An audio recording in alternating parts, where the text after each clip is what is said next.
Direct selling ఇండస్ట్రీలో ఒక top leader గా మీరు ఎదగాలనుకుంటే ఖచ్చితంగా మీకు ఇలాంటి క్వాలిటీస్ ఉండాలి. Lead by example. ఒక లీడర్ కేవలం మాటలతో కాకుండా తన పనితో మార్గదర్శకత్వం వహిస్తారు. మీరు మీ టీం మెంబర్స్ నుంచి ఏదైతే ఎక్స్పెక్ట్ చేస్తారో దాన్ని ముందుగా మీరు చేసి చూపించాలి. మీరు క్రమం తప్పకుండా ప్లాన్ ప్రజెంటేషన్స్ ఇవ్వాలి. టీం కంటే ముందు మీరు సేల్స్ చేస్తూ ఉంటే మీ టీం మిమ్మల్ని చూసి ఇన్స్పైర్ అవుతుంది. రెండోది vision and goal setting. Leader కి భవిష్యత్తు పైన పూర్తి క్లారిటీ ఉండాలి. తర్వాత నెలలో ఏం చేయాలి, ఈ ఇయర్ మొత్తం నా టీం ని ఏ స్థాయికి తీసుకెళ్లాలి, నా టీమ్ లో ఎవరెవరికి ఏ ప్రమోషన్స్ ఉన్నాయి, ఇది ప్రాపర్ బ్లూ ప్రింట్ ప్లాన్ మీ దగ్గర ఉండాలి. ప్రతి టీం మెంబర్ కి వాళ్ళ యొక్క స్ట్రెంగ్త్ ని బట్టి చిన్న చిన్న లక్ష్యాలని వాళ్ళకి నిర్ణయించి వాళ్ళ లక్ష్యాలను చేరుకునేలాగా వాళ్ళకి సపోర్ట్ చేయాలి. Continuous learning. Direct selling marketing వేగంగా మారుతూ ఉంది కాబట్టి లీడర్ ఎప్పుడు కొత్త విషయాలు నేర్చుకుంటూ ఉండాలి. ఎస్పెషల్లీ కొత్త టెక్నాలజీ గురించి, డిజిటల్ మార్కెటింగ్, కమ్యూనికేషన్ స్కిల్స్ లో అప్డేట్ అయ్యి ఉండాలి. తాను నేర్చుకున్న విషయాల్ని తన టీం కి ఎప్పుడు నేర్పిస్తూ ఉండాలి. లీడర్ కి ఎప్పుడు సహనం, వినయం ఖచ్చితంగా ఉండాలి. డైరెక్ట్ సెల్లింగ్ లో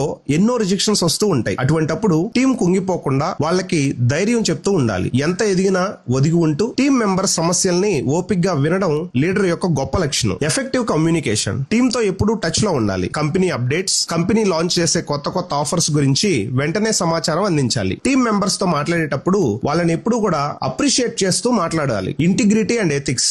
డైరెక్ట్ సెల్లింగ్ అనేది నమ్మకం మీద ఆధారపడి చేసే బిజినెస్. అబద్ధపు వాగ్దానాలు ఎప్పుడూ చేయకూడదు. Business regulations, business rules, ethics ని తూచా తప్పకుండా పాటించాలి. దీనివల్ల మీ టీం మిమ్మల్ని ఎప్పుడూ గౌరవిస్తుంది. Problem solving. ఫీల్డ్ లో టీం మెంబర్స్ కి ఎదురయ్యే ప్రాబ్లమ్స్ ని ఐడెంటిఫై చేసి వాటికి తగిన పరిష్కారాన్ని చూపించాలి. ఎప్పుడూ సమస్య గురించి కాకుండా సొల్యూషన్ గురించి మాట్లాడుతూ ఉండాలి. డైరెక్ట్ సెల్లింగ్ లో మీరు ఒంటరిగా గెలవడం కంటే మీ టీం ని గెలిపించినప్పుడే మీరు నిజమైన లీడర్ అవుతారు. మీ టీం సక్సెస్ లోనే మీ సక్సెస్ దాగి ఉంది. గుర్తుపెట్టుకోండి. మీ టీం లో ఎవరినైతే లీడర్ గా తయారు చేయాలనుకుంటున్నారో వాళ్ళకి ఈ వీడియోని షేర్ చేయండి. Thank you.